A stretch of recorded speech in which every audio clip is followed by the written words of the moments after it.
What's up, everyone? So this bench grinder is companion ball bearing AC motor. The model number is S-4359. I have to look at it again, but I found a exact same model on VintageMachinery.com, and based on that, it looks like this one belonged to 1937 era. And the color was the same. This part is black and this part is close to gold.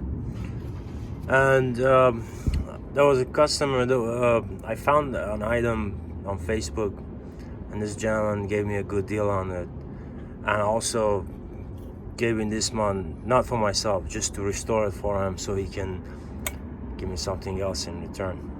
So I'm just gonna do it for fun. So I always like to restore these. But let's see, it runs, let's see. Wow, very powerful and smooth. It runs very smooth. That's crazy. I heard a click in there, so there's a switch. It's shaking. I have to look at it. And there was only one thing, and that is the wiring. It's very messy, so I have to be careful with this. Open it up and see what's going on.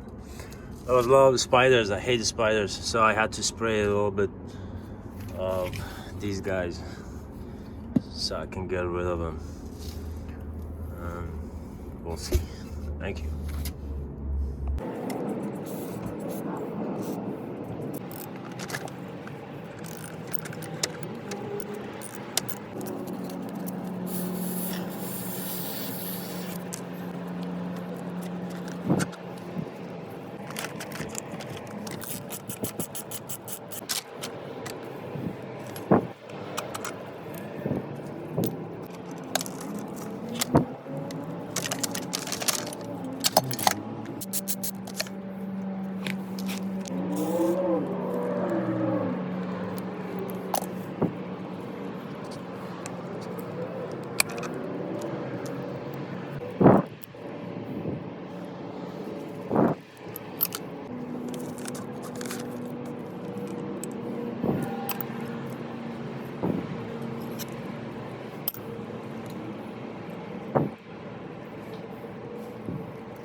Alright, so I've messed up many of these tags and labels, removed the paint.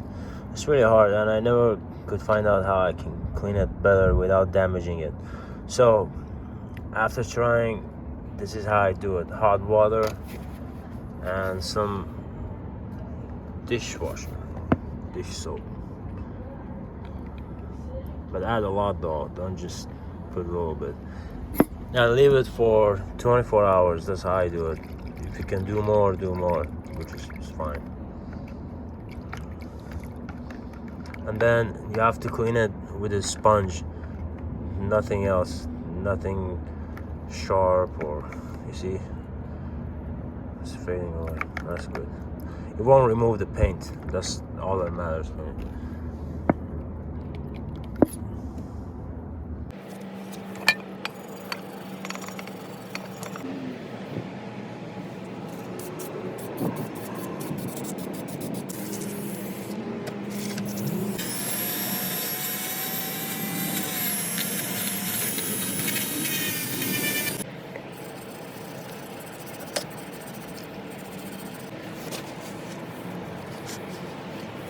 So this paint remover that I used didn't work on this paint, and as you can see, still paint is intact. So now I'm trying same thing, but it's a gel. This one just paint and varnish. Yeah, same thing. This one is gel, that one is spray. So I'm gonna leave this covered with plastic for overnight to see if it's gonna work or not. We'll see. I've never seen paint like this. Just one layer of paint, but it won't go away. Interesting.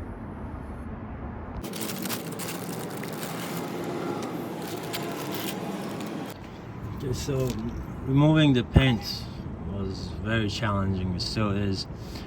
If you use a paint and within a few hours you don't see it go away, or you can't remove it, what you have to do is just use a paint stripper and then cover it with plastic, as I did, and leave it for 24 hours or more if you can. 24 hours should be fine, because more than that, then it will dry out and it becomes like a powder. So you can see some part of it are good and they've been removed, and some parts no. Yes, I've never seen paint like this so hard to remove, but I'm guessing that's because of the weather, because it's cold, and when it's cold it doesn't work very well.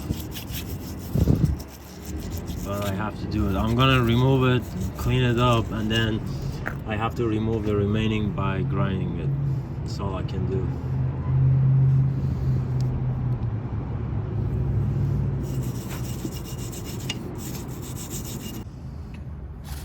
After 24 hours, this is not the result that I was expecting. I didn't do a really good job.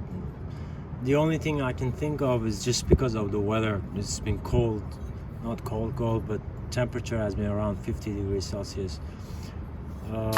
Like this one, it's really bad.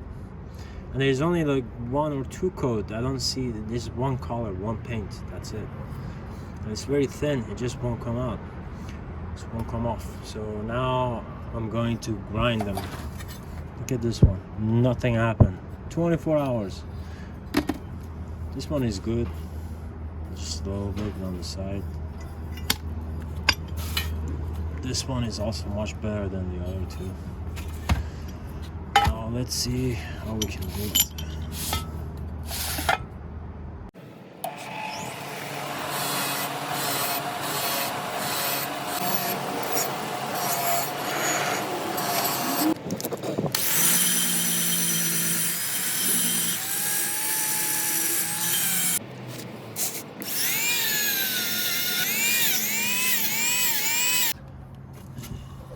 Alright, so I try to, from removing the paint all the way to removing the rust and paint, I try to do it all in one day, or because if you leave it outside it gets rusty again and you have to double work.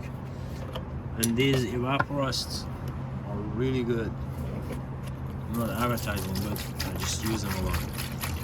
You can use vinegar too, but with vinegar you have to let it soak for, I don't know, 2, 3, 4 days sometimes. But these, you get the job done in like 20 minutes. It's perfect. So it's not enough, then I have to. But I'll do these two later.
Alright, so I put this back together.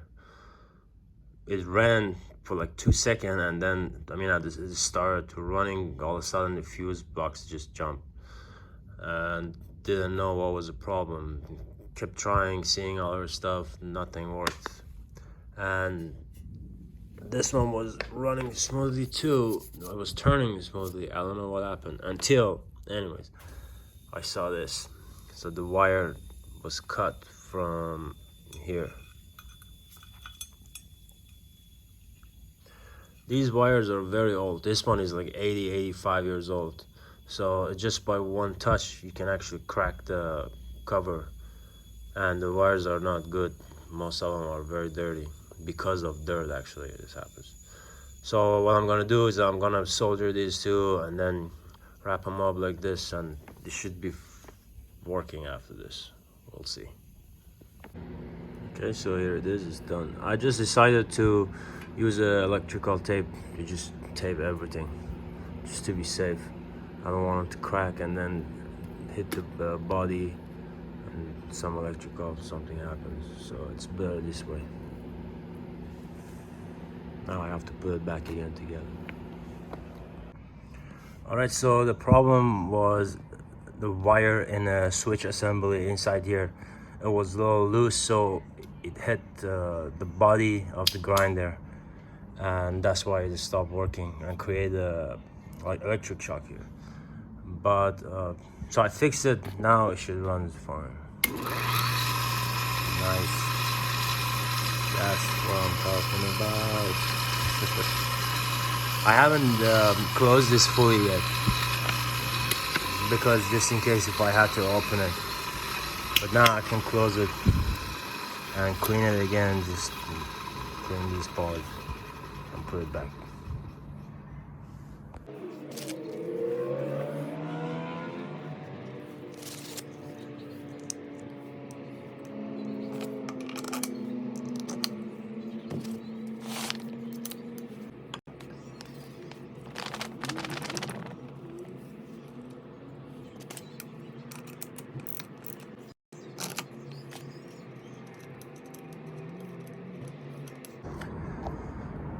Alright everyone, so this project is over.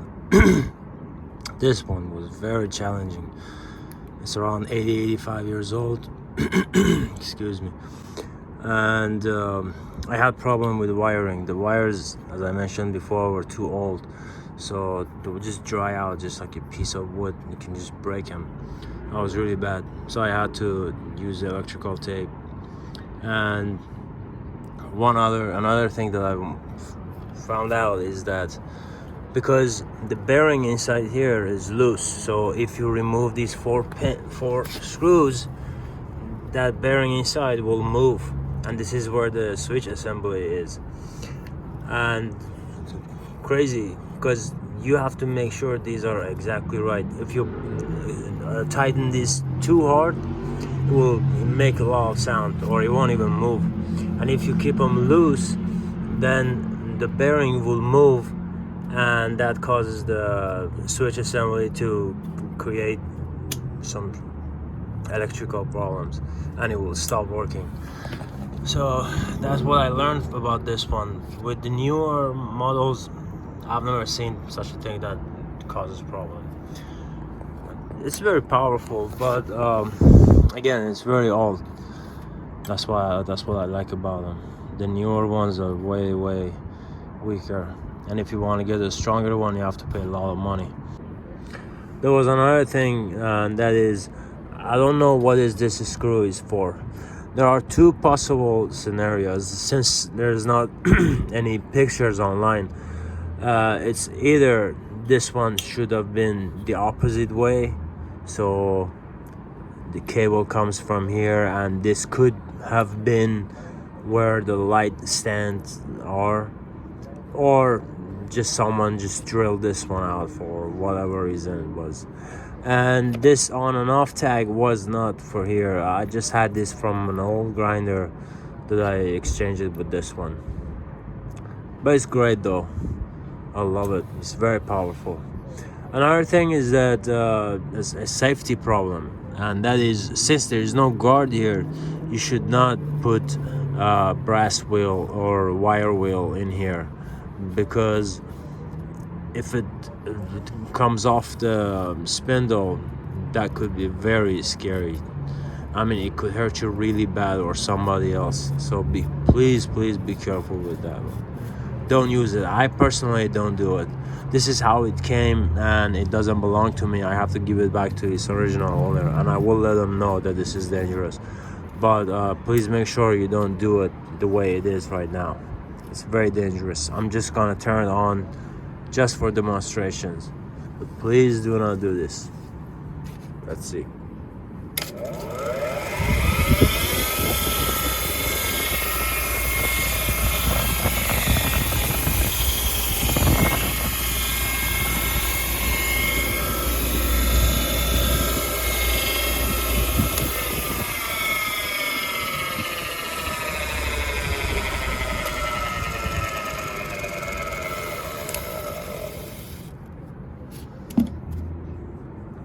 And there you go. That's it.